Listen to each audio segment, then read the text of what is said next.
Gotcha. Okay, it's 8:16. And I'd like to call the Whatcom County Public Utility District #1 meeting to order. Thank you all for coming. So let's start with the Pledge of Allegiance. I pledge allegiance to the flag of the United States of America and to the republic which stands one nation under God, indivisible, with liberty and justice for all.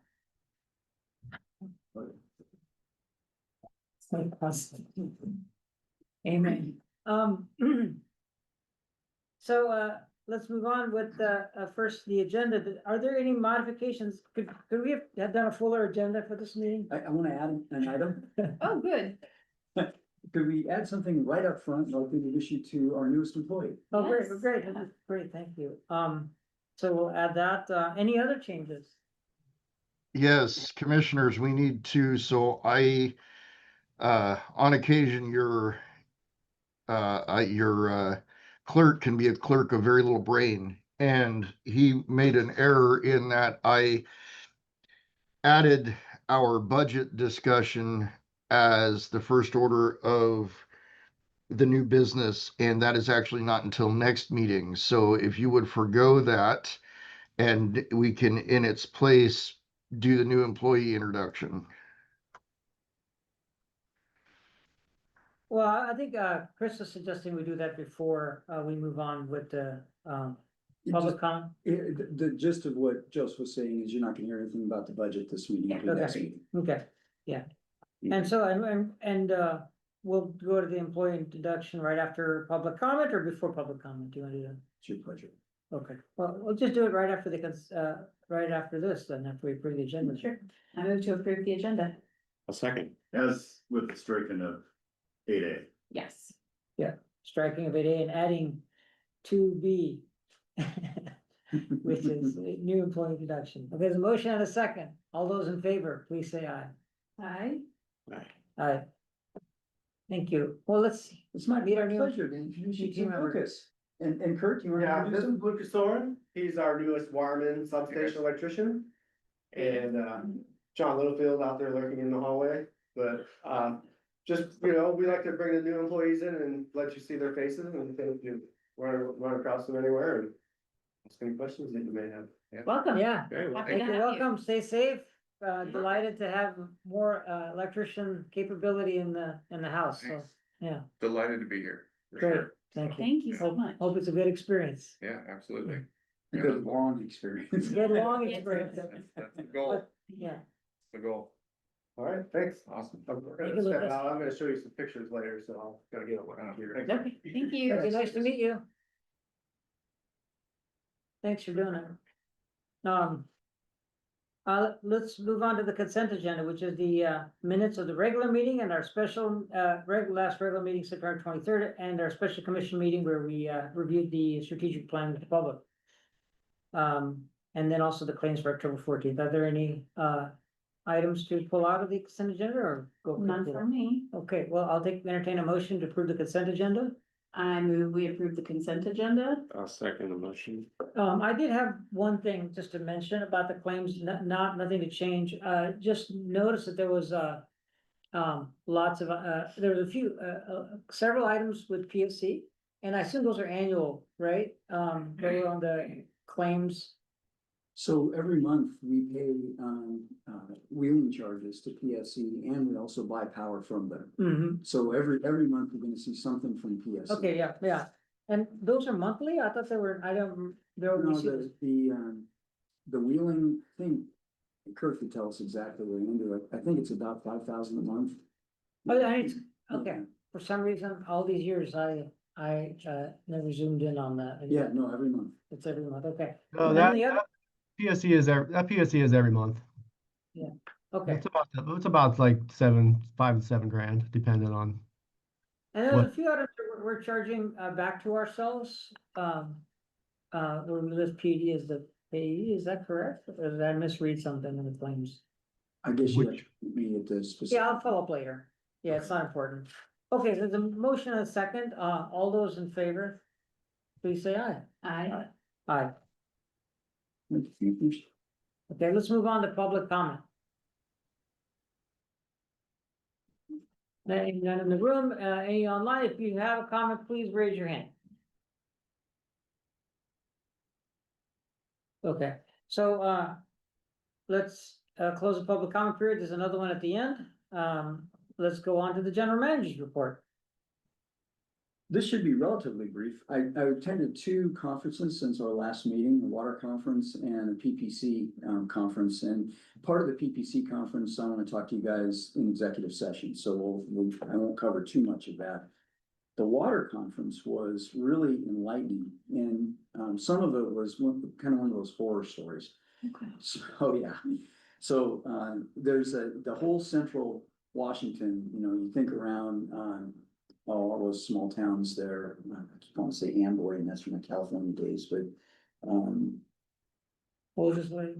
yeah, Moses Lake, but when you're just heading over to Pullman, there's Othello, Othello, so all of, and Britsville, all those little towns in Yep, there. yeah. So how much do you think their wells have dropped in the last 25 years? percentage or feet? Just feet, 100? 100 in 25 years. I had no idea. So we're actually getting ground subsidence from well pumping in central Washington, which is similar to what California's been going through for about 50 years. And the ground actually is lowered in Coalinga, 20 feet, Coalinga, California. It's actually, the elevation has sunk because of all the aquifer pumping. And once you pump an aquifer down, it crushes the sediment that was formerly holding the water, so you cannot recharge it. It's done. You've collapsed the aquifer. Would you say that's a bad thing? I think that's a bad thing. I think you shouldn't, because then you disrupt the underwater flow. These are parts of rivers that are underwater. And it's interesting that we have caused that kind of damage, I guess is the only way to put it. I was not aware of that.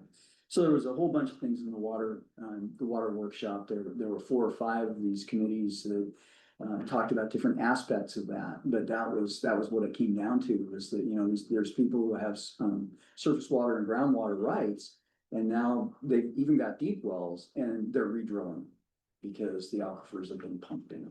It's really interesting. The other part of the water workshop that was enlightening, and there were 4 or 5 sessions on this, was the policy 2030. And of course, a little bit like an echo chamber, but the consensus of the group was that it doesn't conform with state law, it doesn't conform with the Foster decision, it doesn't, what they're proposing is a really bad idea. So you can expect that we're going to be asked for comments throughout this whole process, and our comments are probably going to be pretty pointed through the WOOC, and they'll probably be completely ignored. And we will have to litigate ecology at some point. That is my prediction, and that was consensus of all the people who've been in water policy for way longer than me who were there. And then there were some other things that. So is John gonna come back to help us with this? He's looking particularly helpful, isn't he? His internal conversation is, oh, I'm so glad I picked the right time. He's actually. I'm thinking, you guys can't afford my new rate. For those not in the room, John is actually blushing. I don't think I've ever seen that. On PPC, the need for grid expansion, Eric Orth from BPA talked about what needed to happen to support grid expansion in the next 5 years. And it's over $5 billion. And the timelines, in my opinion, are at best wishful thinking. I mean, you're talking about major reconductoring or new lines that require right of way in the next 5 years. 23 years to do the Hermiston line. And all of this is needed to avoid problems like what we had last January. So on this point of transmission, I also attended PPC, and And I'll make a comment in my commissioner comments, because we have a full agenda, and so I Yeah. wanna be flexible as far as the depth of my comments. Both that on water, so. And there are some other things that I want to talk to you guys about in executive session that came out of PPC. Other than that, that's my report. Thank you. A lot of questions came up in your report rather than answered, but that's okay. We'll get to the answers. Should we move on to the operations report? Hi Kurt, thank you. Hey, hello again, commissioners. I want to share a couple pictures there. Can you see an excavator? Yep, Okay, so this is our Plant 2 West Waste Basin. This is a project we just wrapped up.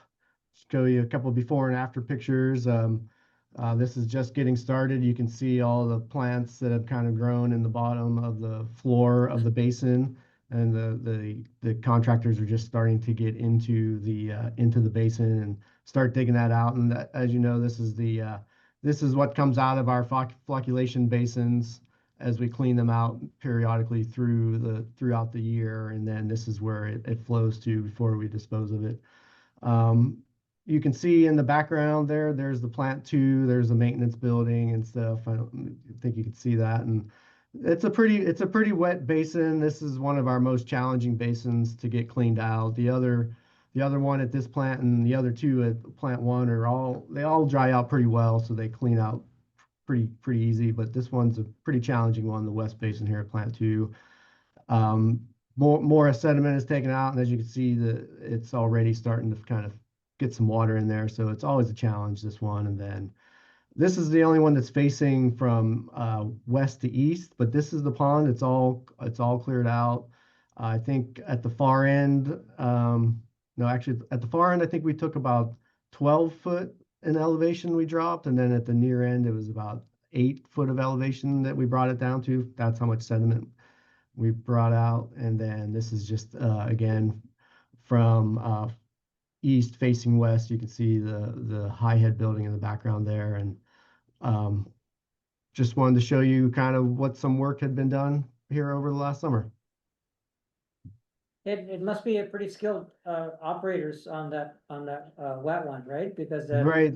They actually brought in they had to bring in some pit run material and build some little ramps to kind of give them kind of almost islands to get out there into the middle. And then they dug that material they brought in, they brought that back out. But because there's no organics, there's no rocks, and it's out of the basins, and so it's just a fine thin dirt with no structure. So you start walking on there or driving something on there, and it's wet, it sinks pretty quick. But yeah, you're right, they're pretty skilled. Nobody got stuck this time. The last time we had this basin done, there was some challenging times for those guys getting an excavator out of the hole, but they did it. But this time nobody got stuck, so that was good. So any questions on that? Not for me. Thank you, No. Kurt. Thank you. Okay, that's all. Go ahead. Are there any concerns about water levels? Right now, I didn't check. The river's pretty low. Yeah. Yeah, we're right along. We're like kicking along the kind of the average all-time low. Where are we at? We're at the historical low, kind of the average for over the last years. Last time I looked, we were bouncing around, and the low for the day was under 1,000 cubic feet a second every day. So it was low. And the point is that precipitation is falling, but it's falling as snow, and Well, when I looked, it was before it started to rain. okay. So it came up, the first rainstorm we had about a week and a half ago, popped the flow level almost 1,000 cubic feet a second, went up over 2. Mhm. And so as the rain starts, even though you get snow up at the higher elevation, if there's enough steady rain, you're getting runoff at the lower elevation. So the bad situation is when you roll into October and it gets really, really cold and there's no rain. Because then the glaciers stop melting and there's nothing running off, and that's when you hit the historic low. Well, we're not having the same kind of, level depletion in the wells anywhere in west, around here that you saw in central Washington, right? Well, Or eastern, whatever you call yeah, Eastern Washington, Central Washington, but the wells, we do have a series of wells that have dropped precipitously, right around Ferndale. it. Yeah, okay, But what we haven't seen, and part of it is, we don't have, a lot of these wells aren't monitored. So, if the level's dropping and people are out there and they just punch a new well, nobody knows, exempt wells, Mhm. nobody knows. Okay, So, I don't know. I kind of doubt it because we've got a lot more surface water here than we do on the east side. Just, we get more precipitation. So it's, I think probably not, except for places like Ferndale, which are, depleting a deep aquifer and maybe collapsing upper aquifers. Don't know. all right, well, thank you. Great, thanks, Commissioners. Thank you, Kurt. Mhm. Should we move on to the old business then? I'm fine with that. I'd like to call on Andrew for a little quick broadband update. Sure. Right, I think you were both in the telecom workshop, right? We were, yeah. Yeah. So the update today is, well, the Point Roberts project is moving along, as stated and consistent with previous updates, but the telecom workshop was wonderful. It was great to see, Commissioner Ismani there as well, and, for me, it was just exciting to meet some of these movers and shakers in the telecom industry, that I have seen on Zoom, throughout the years, so to see them in person and, rub shoulders was great, so appreciate the opportunity to be there. But we heard from folks like the state broadband director and the challenges he's facing at the office, working with the feds and getting the BEAD dollars rolled out. And we heard from some representatives, and kind of some state level activity happening, and overall a good meeting. I'm sure Tool will have some more to say, but that's. Well, question. yeah, I could talk a lot, but I'm not going to. The main thing is, that we have a new interim broadband director. I'm gonna speak just for myself, but I'm looking for head nods. Andrew, I was impressed with the new interim director. We're in a situation where, we've had very unstable federal, direction on BEAD and other things, and not exactly, a good situation for anybody who wants to lead. But this person seemed very mature and seemed to have a lot of emotional capacity. And I think we're gonna need that at the broadband office for the next couple of years, because it's going to be a little bit of a roller coaster ride. So he's a much more senior person, and I'm hopeful that this person gets put into from temporary to permanent. That's my feeling. I'm just speaking for myself there. I don't know how you felt about the person. You had a chance to talk to them. I have in previous conversations and getting to know him somewhat well, and yeah, he's sharp. Let's see, I'm trying to remember the name. Joseph Williams, Dr. Joseph Williams, yeah. There were updates on the retail program that NOAANet is developing. I think they had hoped to have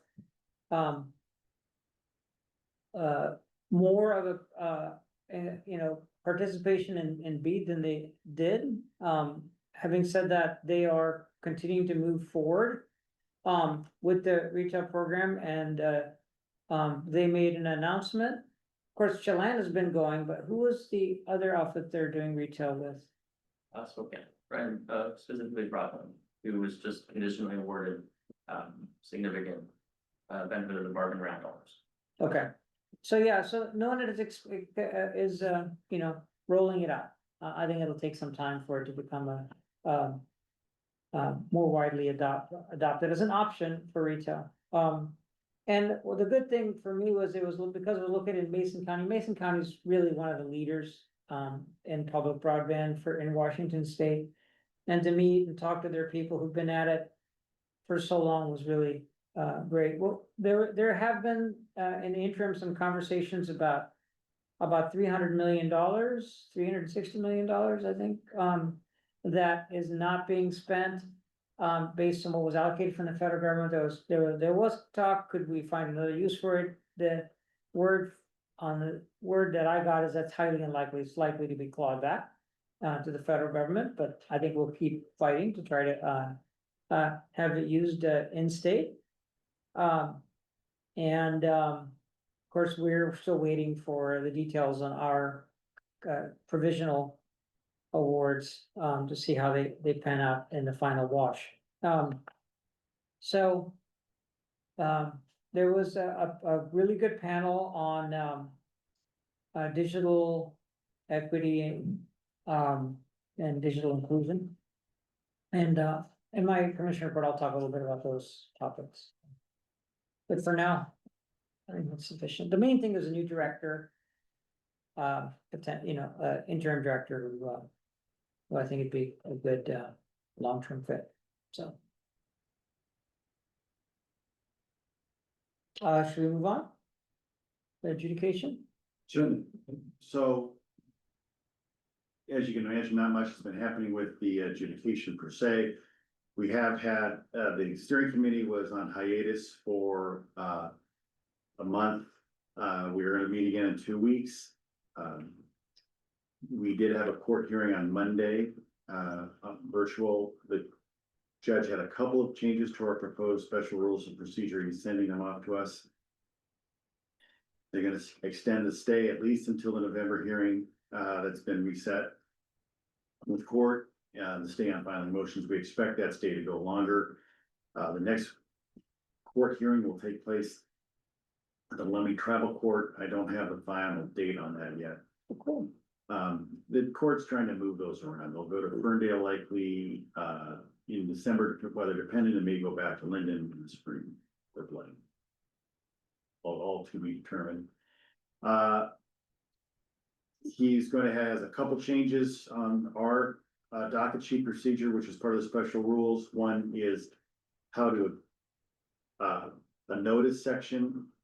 It's early. We won't be having objections to claims yet, but he wants to start the process for notifying parties. If you want to object to someone else's claim, this is how you do it, and he wants to put that in the rules of procedure early. So this will be a few years early, but he sees that as a due process issue. I don't disagree. He's going to look at modifying how to address the lead council designation. If a area issue that's of area-wide significance and multiple parties have been interested in, we have said that we do not want the court to unilaterally appoint a lead counsel. If to consolidate, you could have a case where, say, all cities and all municipal purveyors have a similar issue. And so rather than having 15 lawyers appear to argue the same point, designate one. We said we're concerned about the court doing that because we want an issue that if we all are unified, we want to be able to pick who's going to represent our clients. And our clients get to pick that. And two, there may be subtle nuance differences that the court may not appreciate. And I would give an example of PUD that's countywide versus a city that's not. A water district that is not a general purpose government. Or under the municipal water law, for instance, you might include water associations, which are private entities, not public entities. So there may be, depending upon the nature of the issue, there may be subtle nuances that the court doesn't have and appoint somebody who may not have experience on some of the other issues. So we want to have the parties have some control to pick that. And I think the court is going to, well, the court has said he's going to defer to the Federal Manual for Complex Litigation, which has provisions in it. It's a 700-page rule book that only lawyers can draft. And it has a section on designating lead counsel on, multiple party issues.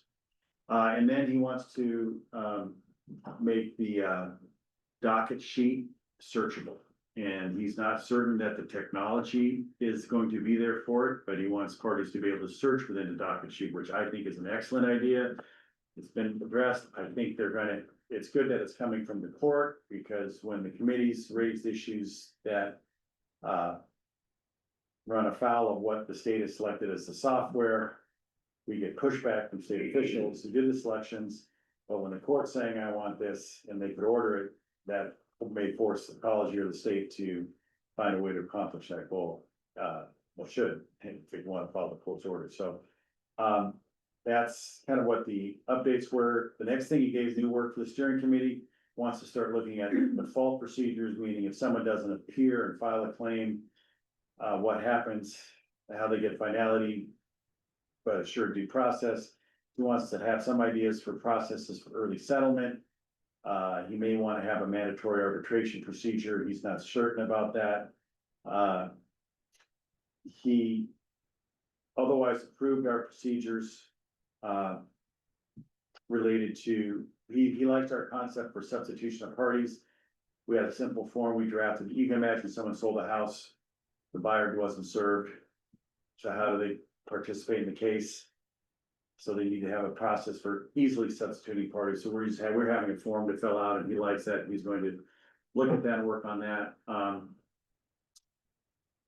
And he's debating about whether to lift the stay after November. He's inclined to keep the stay in place. The number of said lift it because there might be issues of area-wide significance that get started soon. Is the concern about the stays that they don't want to flood of motions? Well, we want to have rules in place first. And then the next thing is he still maintains that if you haven't filed a claim, you're not a party. So What's the point of motions before the claims are filed? well, the point of motions is, let's just say there was an issue that was jurisdictional, like, I mean, because it's been in the public, Sumas is part of YRA 1. You know, you could have litigated that over the last 6 months. So we were trying to drive the rules, but the process here has kind of gotten bogged down.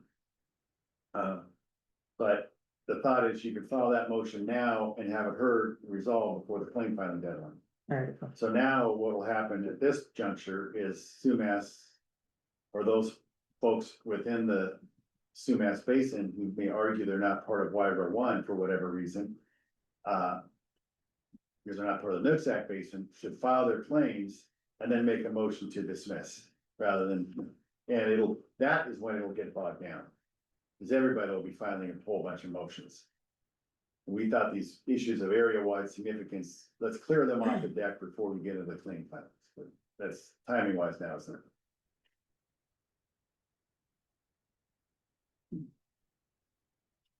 it? And the December hearing, which with the court, which might be virtual or may end up in the city, it's going to be the 15th rather than the, just because the judge's travel schedule. And I'll be sending a letter out to the court probably in November recommending Sarah Fraser or Matt Wells be appointed in my place.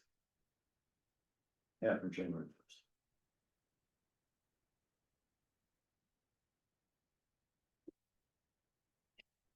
okay. Any questions, comments? I'll have more on adjudication and on a couple of topics. When we get to the executive session. I assume so. So move on, geothermal update? So we had a conference call last Friday, and part of it was kind of status on the final report. So as a reminder, the Hero, the consultant, has gone ahead and put together an initial report, and what we were waiting on was the seismometers. So there were a bunch of micro seismometers that were installed. Do you know how many? Was it 10? Yes, in June. And so they kind of spot around. Right now, there's only one seismometer that's on the mountain, which surprised the heck out of me, but. Anyway, so we put in these things. The idea was that if there's any seismic activity, it'll allow them to map the faults. And then if there's, because a big part of the report was gonna be induced seismicity. And you gotta know where the faults are to know what happens if you inject the fluid in a fault, or, where to avoid. So you wanna pick places where you don't have a lot of fault lines or any fault lines.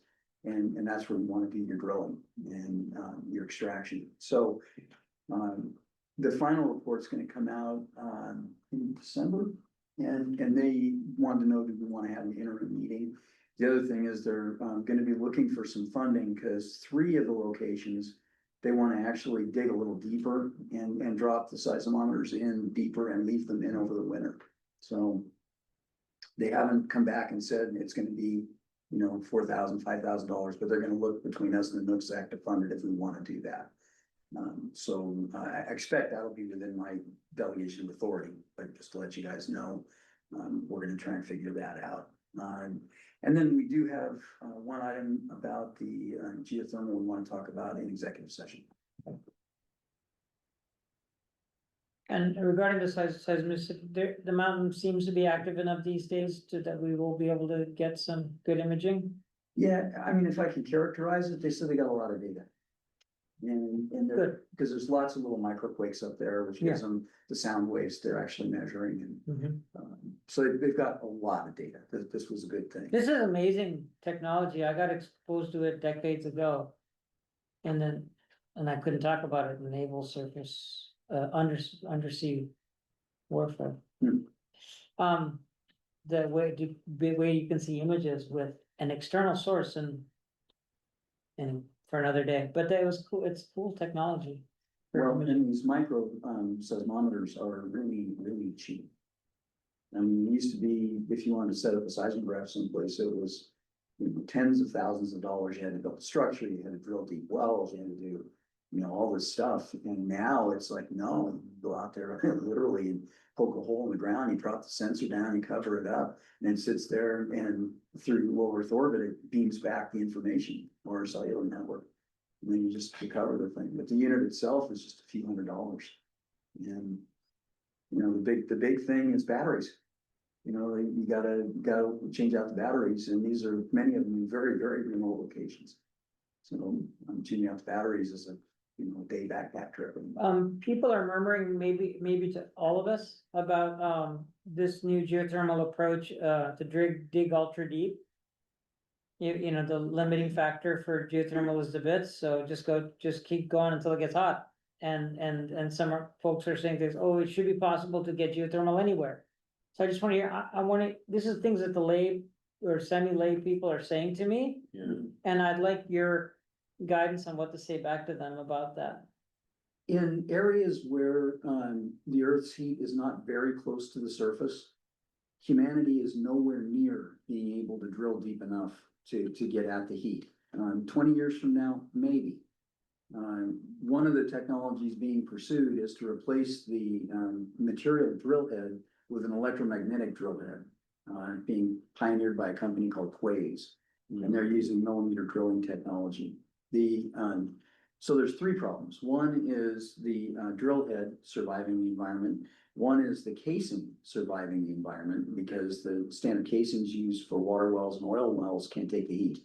And then the third is the mud, the grout that goes around the casing that holds it in place, needs to be able to take the heat. And right now, the current grout does not. They think they have that not, and they think they have the casing not, and that's what Fervo's working on right now. It looks like their test wells down in Utah, it works. So the question will be, as you load cycle it, you know, what kind of fatigue do you get in the metals and all that kind of stuff. So we're not there yet as a species, but within 20 years, 30 years, maybe we will be. So you gotta go where there's heat. Yeah. And you look where there are geysers, you look where there are volcanoes, and then you investigate, and that's what we're doing. In the neighborhood of, yeah. Yeah. And in Okay. fact, if you get more than about 5 kilometers from the peak of Mount Baker, you're outside of the range of where we can drill. I mean, there's literally an arc that we've drawn around the mountain, and outside of that, nobody's looking because we can't go that deep. So when you get out here, you're looking at the crust being 20 to 40 miles thick, and you've got to get down about 2/3 of the way to get to real heat. Up there, you go down 1,000 meters, you know, a kilometer, and you've got reasonable heat. You go down 2 or 3 kilometers, and you've got real heat. Of course, we had the public comment at our strategic planning session to really embrace the outreach idea. Has there's any follow-ups planned from that comment or We've done strategic plan. yeah, well, it relates to geothermal. The gentleman who was attended from NUCSAC community expressed an interest in you know, education and having, more information on the subject. Well, and I think, you know, if you take a look at what we've done in the past, it's been all about outreach and education. We're gonna Yeah. we don't need that in Is strategic. anything new? I know, yeah, I'm just wondering, is anything else planned, or? Yes, we're trying to get a meeting together, and it doesn't depend on your calendars, although it will. And right now, it's trying to get the tribal leaders in place, because they want to hold a meeting between their tribal council and the PUD commission. And that's kind of their formal unveiling of, you know, we're in this to win it, and we're in it Together, together. yeah. And then that'll be where you really start wanting to trigger, you know, me going out, Andrew going out, others to coffee meetings and Rotary and Kiwanis and all of the outreach stuff. And then we do want to start talking to Bellingham Technical College and others about this, because there's gonna be a lot of jobs generated if this thing goes, at least in the construction phase. Yeah.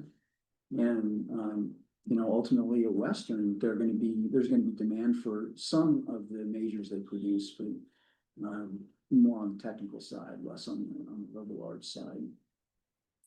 So, you know, yeah, lots and lots of outreach and education, but we're just at the cusp of really starting to push. Okay, should we move on then to anything on strategic plan?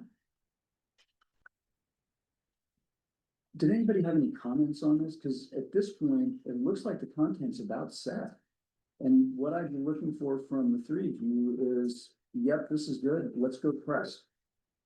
I have just, if I'm, Absolutely.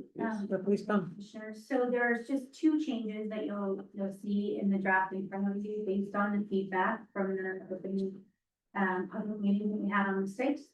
The first is on page 7, and the Watson PUD today, where we added the comment about the capacity for tax. So, I basically just added that one sentence That's there great. based on the feedback. And additionally, I believe it's page 13, where we talked about sort of narrowing down, the special initiatives in your one focus. We had that really long list, and we sort of looked at that sort of fitting into sort of 3 summarized categories. And I talked this over with Hillary after the meeting as well, to make sure we didn't want to just list every single tactic that we were talking about. So you'll see that I don't have those track changes, because it would have been just an absolute mess for you to see. Yeah, I that's took fine. out that whole list, but that one section is new essentially. And summarizes sort of the 3 things that we talked about as the focus. And those are the only changes. And if you are all okay with those changes, Hillary is ready to receive this from me today. Put it through, basically where they'll be adding, you know, graphics and doing all their sort of final changes. And getting it back to you for your next regular commission. So I think the big change is this special initiatives, year 1 focus, so, let's discuss that for a minute. Sure. So, does anybody have any thoughts on this list, or any modifications to this list? Not really. I think it's exactly what we discussed in our last meeting. A lot of the tactics under goal 5 were listed individually, and so she just shortened that up, it looks like. So it, you know, it looks good to me. Those were the things that we had listed as a primary focus.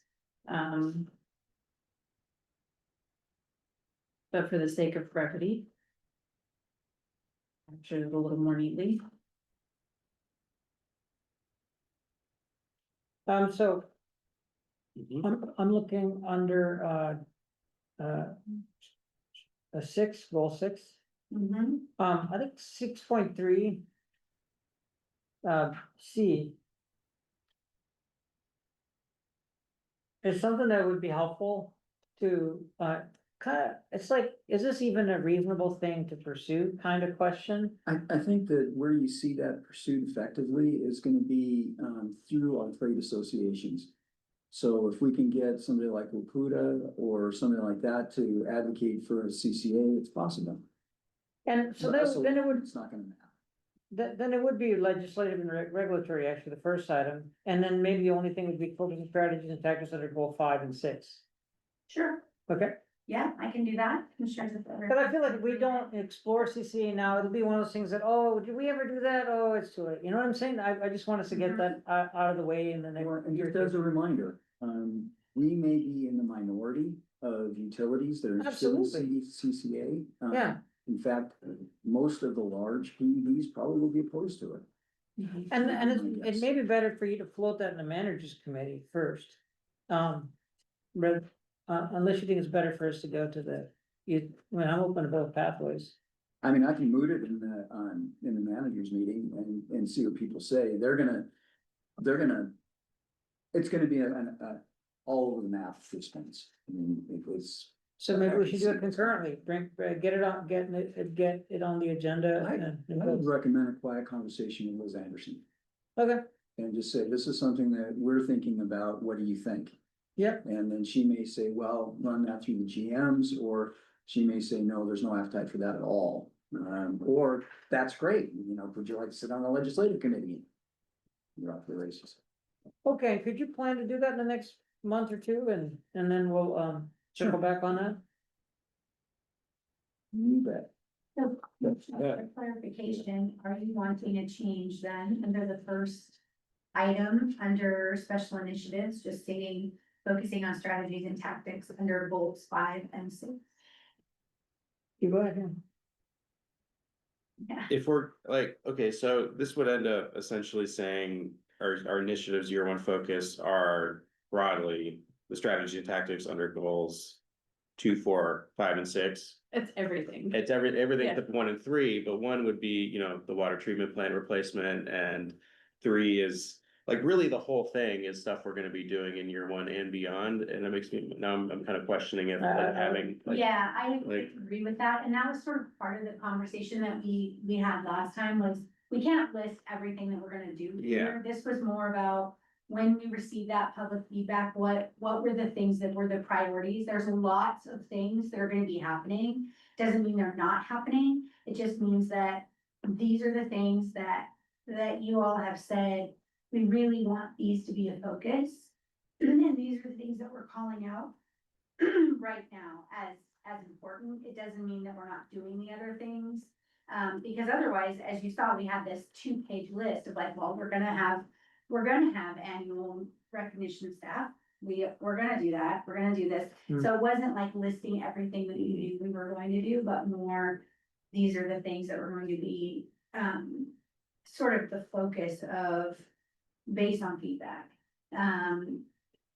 I think if we get too far into that, then we're basically like, we're doing all the things. Right, And then we don't have a focus. Yeah. So, So I think it's the blue It- that's more meaningful than what's underneath it.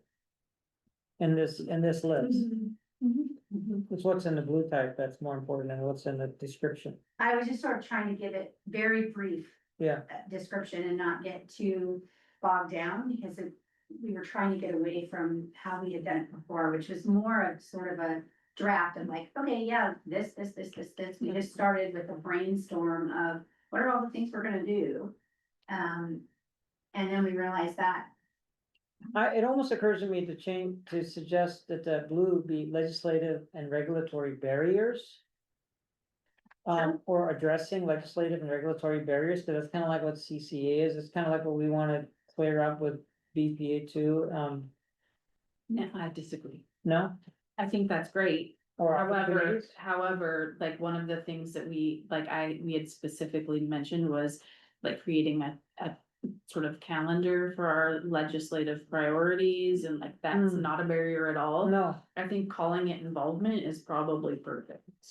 Legislative and regulatory involvement, so that encapsulates more things. I tried to pull directly from the actual goals, the wording, so that, Mhm. because you all worked so hard on how you wanted that to be worded. no, agreed. So I tried to not create new wording as I summarized.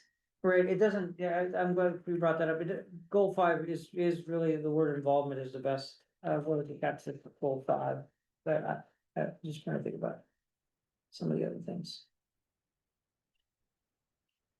Yeah, I mean, I wonder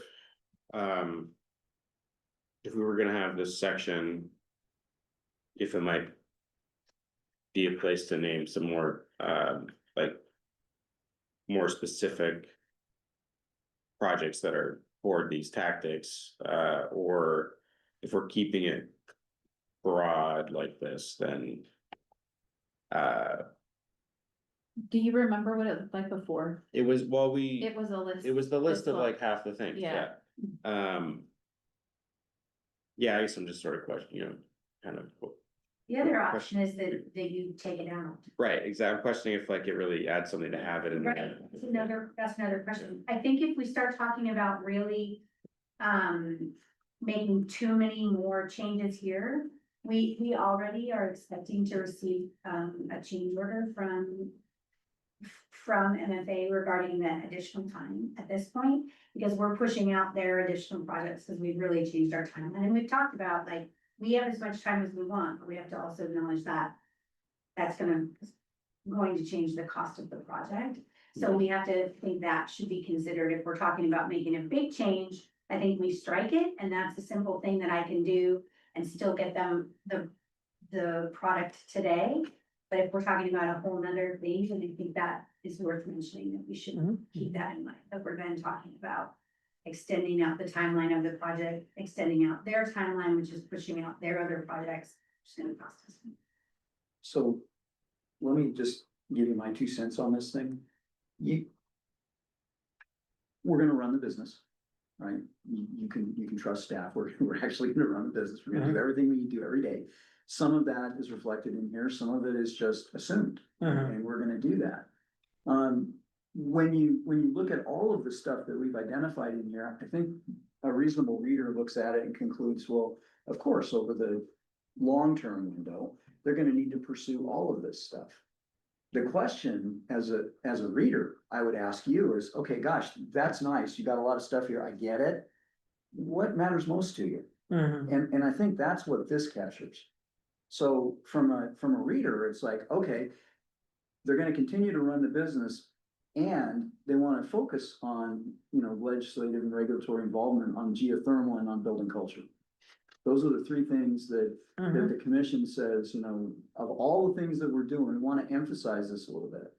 And these are the things we're gonna pay particular attention to in the next 12 months. Yeah, and it's not everything that we're doing, It's or not. everything we're even talking about doing in the near term. It's an oversimplification, but that's what we're trying to do. So I would argue against striking this section. I would argue Yeah. for just leaving it Yeah. as is. And saying this. I agree with you. I actually really like it written as is. It's just me. Just, you like it just as, like, just as. Yeah, it's here? I was just Yeah. thinking one minor change under goal 5 and 6, and under legislative regulation. Yeah, and I that's made that note. amendable, yeah. So it would just read as, but so then would we have geothermal exploration, or would it just be folded into?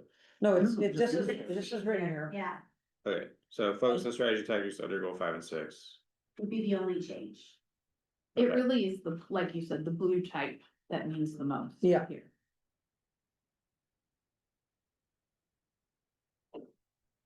Yeah, I mean, I don't have a problem with it. I was just sort of Okay. just, like, yeah, it's fine. Like, it doesn't Okay. hurt. It doesn't hurt. Have it in there. It's, Okay, It just seemed like, yeah, if we were basically referring to almost everything, I didn't want to imply that, goal 1 was less of a priority or something also, Right. so. That's And I think Chris is right, that kind of falls under, like, that's happening, right. so. So I would recommend one minor edit that, the 3 of you, say, yeah, we approve this content, let's take it to press. yep, so Do we have go ahead. do we have our photos together for? That's what they're doing next. And they have all those from me, are. You've gotten them the folder. Yeah, Yeah. we sent them all of our grant information, all the photos that we have available for them. And the photoshopping you did to make sure we're all 10 years younger. Eddie looks like he just graduated high school. Yeah, I know. That's all done, yeah. Maybe don't change Eddie's age. No, there's all I those. still resemble Father Time, so. Yeah, We would appreciate some filters. We look like a graduated class. yeah, so that's what this next step is. It's gonna go through their department that does all of that, putting that together. Right. over- Right, so they're just gearing to go. As soon as you get the green light, they'll come back and they'll give us a fully Correct. graphic Then design version. we take one more, Look, we may have some edits after that. Yeah, and we'll that's get- okay. We're proving us. Yeah. We'll But get, they're gonna bring us the design that's been through their graphics division, and And that's, they're gonna bring back proof. Yes. okay, great. That's good, but we're approving content. yeah. looks good. I think we're, yeah. And I don't need an official vote, just a head nod that you're ready for this to go to them Okay. for approval. Yes, Head nod. not that way.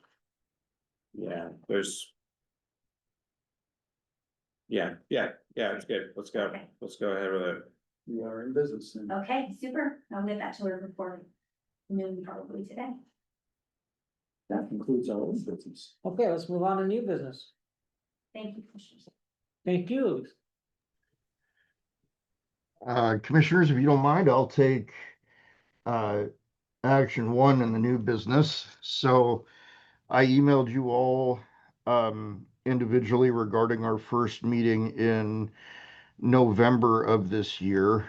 That meeting falls on Veterans Day, November 11th of this year, and it occurred to me that if you so wish, it might be a good idea to reschedule that meeting for a different day, not only for convenience of attendance for folks, but also kind of as an optics thing, because it is Veterans Day. So my proposal, based on feedback I received from commissioners, would be to change the date from Tuesday, November 11th to Monday, November 10th, and resume and have the meeting at the same time, same usual time at 8:15 a.m. And I'm looking to entertain a motion from you guys to approve that. I'll move to approve action item one, changing the date of the first commission meeting in November from Tuesday, November 11th to Monday, November 10th. Due to both Veterans Day. I'll second the motion. I have no Yep. qualms Fine with about me. that change. Yep. I think I will want to make a point though, when we approve our scheduled meetings for next year, to make sure we don't have any holiday conflicts on there, and just have it be, preemptively. Mhm. And I'll make a point of reviewing that scheduled meetings, but that sounds good to me. Okay, there's a motion and a second. All those in favor, please say aye. Aye. Aye. Aye. Joseph, we're gonna set that as a special meeting then, since it's not on the regular approved. We can, yeah, We should. we'll notice it that way. Okay, I can put a notice out for that, for the reason stated. Yep. Will do, thank you. Thanks, Joseph. Okay, next item, canceling a warrant.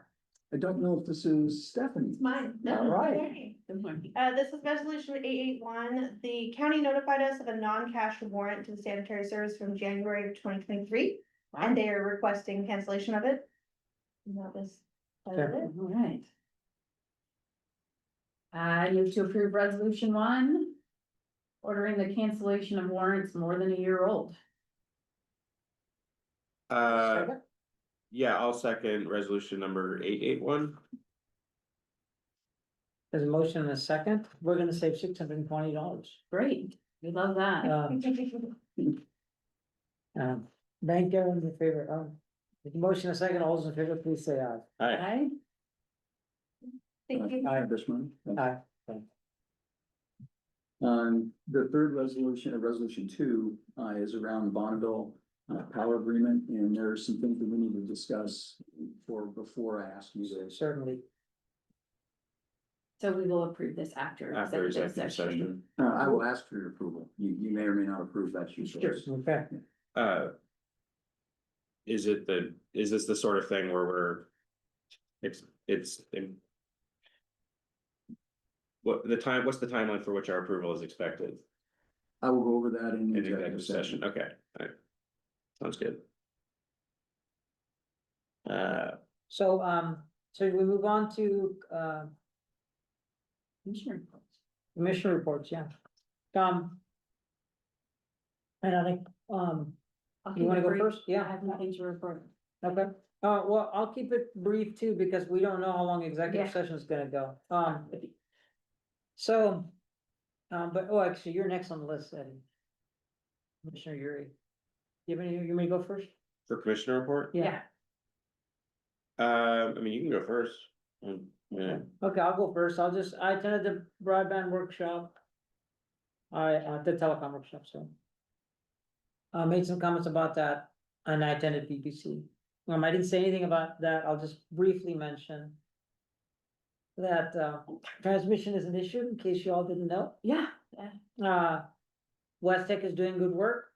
We're gonna get another big download on November 12th, before the, by the way, that's a win for me, moving the meeting to November 10th, and I'm just thinking, because now I've got a day between Wakuda and our PUD meeting, makes travel for me a little easier. Anyway, That worked out. yeah, but anyway, back to the point, attending meetings on November 12th morning, we'll talk more about that. It's hot. Transmission is a hot topic. And this issue of not representing clearly what the Washington state transmission priorities are.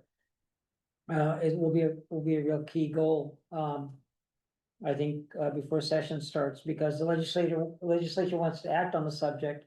And a lot of the historical transmission priorities as represented in charts that include, like what West Tech presented at PPC, focus on, like always, Oregon, Portland.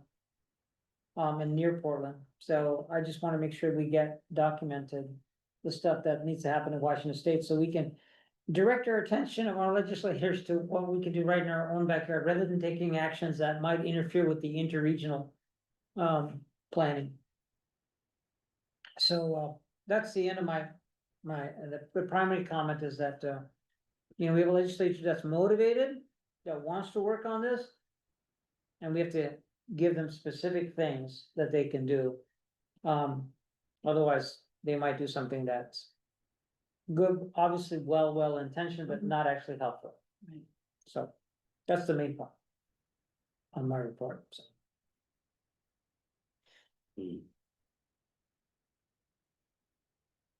Second public comment. I'll try to keep it brief. On one count, Walker County Planning Commission on Thursday night reviewed the utilities chapter of the comprehensive plan. Chris had sent in some comments. I was listening into the meeting, and then when it came up where they were discussing that, I weighed in just for, kind of point of clarification. And I believe that they affirmed and included, based on your recommendation there, but there was some questions in the group about their specific language around supporting supporting the PUD and pursuing alternative energy such as fusion and geothermal. And so I just informed them a little bit about what we were working on and what our what the horizon was for geothermal and fusion. It seemed of interest and enlightening. So they did approve that draft, and it will be going to county council. This was something I kind of hoped to be able to discuss and maybe come up with discuss this commission before making comments, but the timeline of it was wasn't posted until early October. It was in between our meetings. Now they're done with it.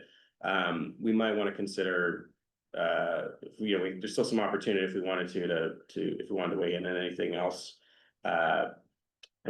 before the county council. And I guess, if the timing works out, maybe we could leave some space on that for our agenda in 2 weeks. There was also, they approved, there was a whole kind of, section on water resources, which I think there was think we also had some, input on through the,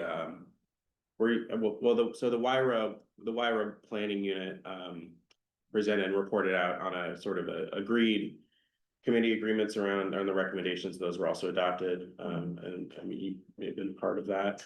No, I was. Or Jamie. Yeah. So, but it sounds like they're, that's all been accepted, so. Yeah, overall, I think, that, yeah, that's just an FYI really, but if we wanted to take another look at it, we'd save some time next time. I feel like I should give some feedback.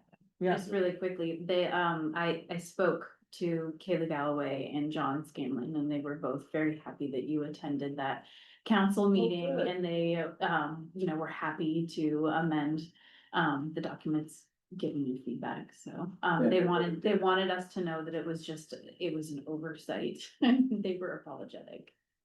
It's been an Yeah. oversight that's been there for a while. Yeah. And now I'm glad that we've got Yeah. some closure. And they were very, very, very good about it. Good.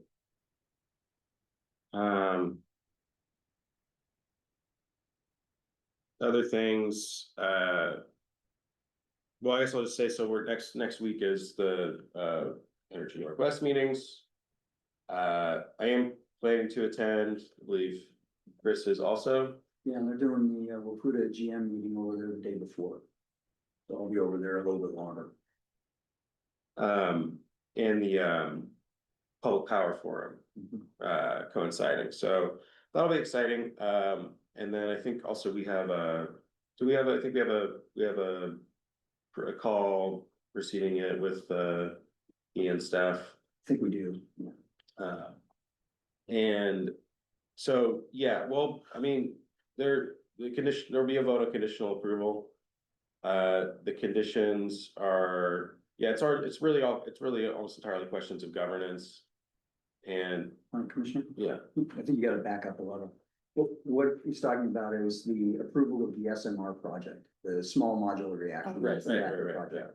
So there's a separate, oversight board, subcommittee that's over that, and Commissioner Yuri's on it, and so we've gotta have some way to, essentially drop the green flag and say go, and begin raising money and getting people signed on and getting off-taker agreements and all that other stuff, and that's where this is headed. Okay. Is how do we authorize that as a collective group? What do they call Energy Northwest? Not a special purpose district. Joint operating Joint agency. operating agency. Thank you. Yeah, as a joint operating agency, how are we gonna approve this? How do we actually say go? That's what this is. yeah, so it's essentially, I mean, it's a vote that will, it'll allow the whole team they have there to continue working on it, but anticipating a official, real final approval vote in, I believe, May of next year. So this will, it'll be giving them the 6 months, to go ahead with it. It'll be the final approval vote, which we will actually have to vote on as a commission to authorize as a member of the JOA. So. Yeah, I mean, if it's all, I'm just looking for just, I guess, a head nod that, it's okay for me and Chris to confer and represent at this stage. You're our person on you're our that. person, yeah. Yeah, you speak for us, yeah, Okay, I trust you, Yeah, and I provided, but we provided input, yes. like Yeah. the main thing is that to recognize that this effort needs to be nimble compared to normal Energy Northwest business, which is much more predictable. And so, and it's happening. Subcommittee was created specifically to be nimble. Yeah, Right. so that was my number one input.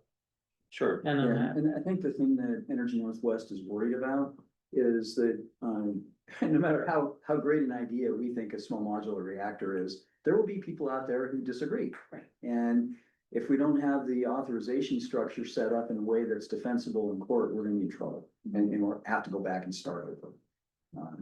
So we're trying to make sure this gets done right. It's like, that's the concern. Yeah, we gotta be nimble, but we gotta do it right. Alright, By the way, regarding comp plan, yeah, Kaylee reached out to me, and I, before that meeting, and, and I, tried to attend, and I'm really glad that you were in attendance. I was traveling, I was on the train, and I didn't have good reception at that particular moment, so, I'm really glad you attended.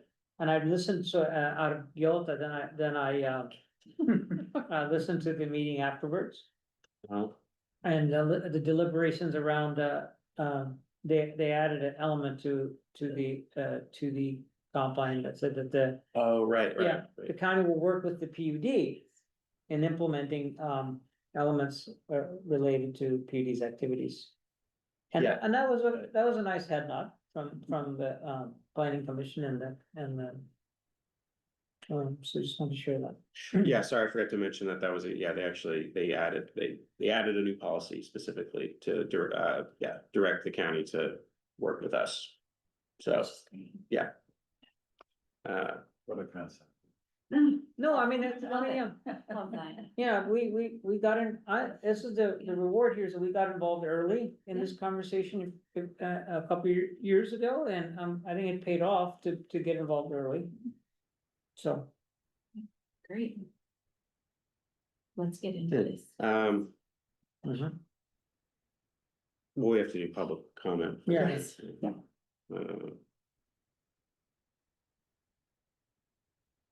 Anything else? I think we You're can, talking about Energy Northwest, I yeah, can't. we bounce back a little bit. Yeah, I mean, I guess I'll just report out at the next meeting, but yeah, I think it seems to be pretty much set. What's anticipated also is that the board of directors of which we are a member will be, seems like the preferred option that that I think is gonna be determined is that we'll be ceding some of our authority to the executive board in the interim between conditional and final approval. There was like an array of options that were laid out for, to consider, because statute says that in that interim, that the board of directors would assume the full responsibilities. But I think that one that they're going with is one where the board will have more close involvement throughout in the 6-month interim, but still be delegating to the e-board to have that full authority. So that seemed to be what's been overall preferred, and that's what I expect. And so we'll be yeah, I guess just casting our part in the whole thing. And it's yeah, so just more to report out there, and also from the public power forum, I'm sure there'll be some information. I know you're chomping at the bit. Yeah, no, we Let's gotta go. get going. But I do, it's time. It's time to address something, and I'm gonna do it briefly. Creating a placeholder for future conversation. We know nuclear power has been a very polarizing conversation in much of the United States. Much of the world. And we owe it to our community to open the door for input, feedback on this subject. It's not a pleasant, there'll be people that will be rabid on this issue in our community. I don't particularly, think about or look forward to that kind of feedback, but somehow or another, we have to talk about this in a way that is accessible to the public. And let's just put a pin in that. And what's appropriate. And we can discuss it amongst our friends or among our community members. Let's figure that out. And they've already done studies on it. I mean, it's like 70% of people are actually open to the idea of Exactly. nuclear power now. It's Which things is have really much changed, different yeah. than what people thought. When I was running for office, I had a very passionate group of people that contacted me to say, you guys need to start looking at nuclear power as a clean energy source because the rest of this is crap. So we can't let our own preconceived notions of what people. Yeah, we're old folks. We're Yeah. super old. Right, we are super old folks, so we can't let that impact our decisions, but we do gotta get moving on this meeting. So, So I just want to put a pin in it Yes. for future conversation. Yeah, Okay. yeah, I think certainly I should, and let's make sure that we allocate adequate time for the discussion, for the benefit of the public when we're coming to that final approval vote. We might want a special meeting, cause Yeah. that seems A to special be meeting. probably the most And beneficial. let's do the other hot topic at that time too. Maybe we should talk about nuclear power data centers. Oh, God. Yeah, well, actually, I, Data vampires. Okay, so let's, this is our ball. yeah, And I personally will make sure that we'll bring this up again. Sure, Let's not worry about it now. Yeah. I will keep worrying about it. yes, Okay. yeah, we all do, Okay. we all. do. let's make sure, yeah, I mean, often, it's so often though that I feel like we don't have enough time in the meeting to really Yeah, go into a yeah. deep discussion about something, so I think this, yeah, a special meeting, that we should. You betcha. Let's put a pin in it, and on that note, there is just one little update thing that there's a data center work group, it's the Yes. state commission that just came out with a report, and Yes. you all aware, okay? Yeah, and I forwarded to Chris and Chris forwarded it, which actually was a transmission. A lot of his, Nicholas, and Waputa's comments ended up going to transmission issues and energy supply and anyway, resource availability. Okay, so let's move Oh, on then we to, discuss that at another time, so. let's move on to the, public comment. Oh, come on, Todd. Please. Good morning, Commissioners. Just tagging on to John Sipkin's stuff about adjudication, attending some of the recent county council meetings. There's been a fair amount of discussion about the budget concerns that the county has. And I don't know, there was something that came up about the adjudication and the amount of money available for that. And so it might serve this commission well to be proactive in their communications with both the state and the county to ensure that enough financing is there to move that through, since it is budget season. Thank you. Thank you. That's a very helpful comment. I'll follow up with that. Looks like, Dave is our last truly external guest. I don't know if he has anything to say. I think we're done with, the second public comment. Okay, well, now we're going to, just to inform the public, we're gonna move to executive session. We have lots of content in the executive session. We estimate this taking 60 minutes. And then when we come out, unlike usual, we actually will quite likely make a decision. So, we'll be, switching into executive session, take a quick break, couple minutes, and then, probably start at what should we say, 9:30? How about 9:35? 9:35, okay, we can do it quickly, and then, and we expect to conclude executive session at 10:30, and then. Make a decision, take an action, and then adjourn. So with that, close the open meeting, public meeting. I'm gonna get my hot water.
when it comes right down to it, there's just really not that much we have leverage on as a small utility.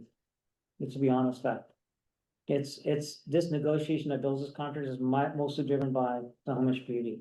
We came back in the public session a few moments ago and started talking about, the item on the agenda, the BPA contract that was deferred to the end. I guess, in case there's people still listening and hearing the conversation, when we came out of executive session, we went right into open session, at 10:50.